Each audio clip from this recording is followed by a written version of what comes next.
কুয়াশা ভেজা সকাল। এমন সকালে অনেক দিন কিন্তু গ্রামের মেঠো পথে হাঁটিনি।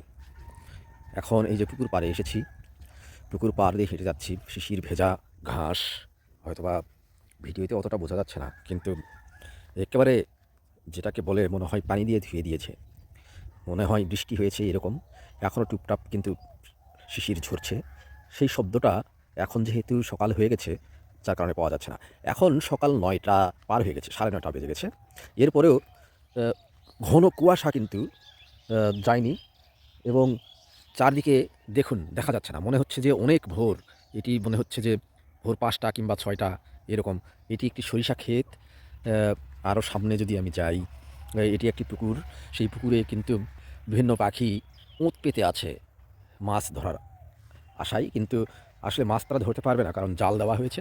এই জাল দিয়ে দেওয়ার কারণে ভেতরে কিন্তু সেভাবে মাছ ধরার কোনো উপায় নেই। এরপরেও একটু আগে পাখিগুলো আশেপাশেই ছিল। যেহেতু আমি নড়াচড়া করছি, তারা ভীত হয়ে চলে গেছে। না হলে হয়তোবা ক্যামেরায় ধরা পড়ত। যাই হোক, ওই গাছের মাথায় একটা পাখি দেখা যাচ্ছে পুকুর পাড়ে দূরে।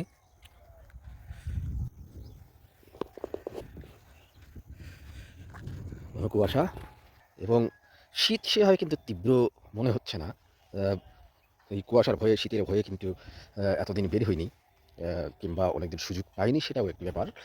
তবে গত বেশ কয়েকদিন হলো যেহেতু গ্রামে আছি, এই সময়েও কিন্তু খুব একটি সাহস হয়ে ওঠেনি যে এই কুয়াশা কিংবা শীতের ভেতরে জমির মধ্যে কিংবা বাইরে বের হব।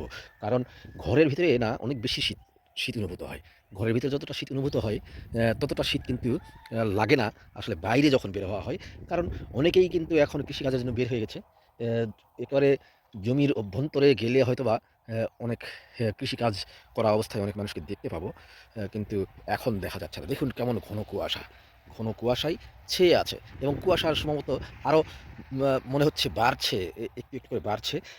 টানা ৩ দিন ঘন কুয়াশার পরে মাঝখানে ২ দিন একটু রোদ উঠেছিল। সেটিকে বলে ঠান্ডা রোদ। অনেকে কিন্তু ঠান্ডা রোদ বলে। কারণ হচ্ছে যে ওই রোদের আসলে কোনো তেজ ছিল না। তেজই ছিল না, এবং তেজোদীপ্ত রোদ না থাকার কারণে শীতটা কিন্তু বেশ অনুভূত হয়েছিল গত ২ দিনেও। তবে আজকে যে কুয়াশা প্রকোপ দেখছি, যেরকম ঘন কুয়াশা দেখছি, এরকম কিন্তু এই বছরে মধ্যে সবচেয়ে বেশি। বিশেষ করে এই সকাল ৯টা পার হয়ে যাওয়ার পরেও, ৯:৩০ বেজে যাওয়ার পরেও যে কুয়াশা দেখতে পাচ্ছি, এরকম কুয়াশা কিন্তু এবারে আর দেখা যায়নি। এ এবারেই কিন্তু এবারের শীতে সবচেয়ে বেশি কুয়াশা সম্ভবত আজকেই। তো যাই হোক, এই যে অ্যা এখানে দেখা যাচ্ছে একটি আলু লাগানো হয়েছে। ধান উঠে যাওয়ার পরে ধানের যে ধান কাটার পরে অ্যা ধান গাছের যে গোড়াটা, সেগুলো কিন্তু এখনও পড়ে আছে। এই যে অ্যা আলুর আলুর জমিতেও। আর এই যে ধান ক্ষেত একটা ছিল, সেখানে কিছু এখনও লাগায়নি। গোড়াগুলো এখনও রয়ে গেছে।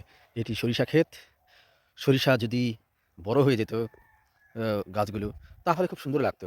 সরিষা ক্ষেত এই যে হলুদ ফুল ছেয়ে যায়, সেটি দেখতে কিন্তু অনেক ভালো লাগে। তো যাই হোক, সকালের কুয়াশা দেখার ইচ্ছা ছিল। কুয়াশা আচ্ছন্ন, কুয়াশায় ঢাকা একটি সকাল দেখার, কিংবা এইরকম কুয়াশায় আচ্ছন্ন পরিবেশে হেঁটে চলাফেরা করবার একটি ইচ্ছা কিন্তু ছিল অনেকদিন ধরে। সেই ইচ্ছাটা আজকে পূর্ণ হলো, এবং ওই যে বললাম যে হালকা একটু মৃদু বাতাস আসছে উত্তর থেকে, উত্তরি হাওয়া, এবং শীতকালে কিন্তু এই উত্তরি হাওয়া থাকে। সেই উত্তরি হাওয়াটা গায়ে লাগছে, তারপরেও কিন্তু শীত তেমন লাগছে না। কারণ আমি হাঁটছি যেহেতু, সেই কারণে কিন্তু বেশ মজা লাগছে। তো যাই হোক, বাসায় দেখে আসলাম যে পিঠা বানানো হচ্ছে। একটু পরে গিয়ে গরম, গরম পিঠা খাবো। আ শীতকালীন পিঠা গত কয়েকদিন ধরেই খাচ্ছি। আজকে আরেক ধরনের পিঠা হচ্ছে, সেটি গিয়ে খাবো। কি যে ভালো একটি সময় কাটছে, তা আসলে বলে বোঝানো সম্ভব নয়। তো ধন্যবাদ সবাইকে। আবারও কোনো একটি ভিডিওতে কথা হবে।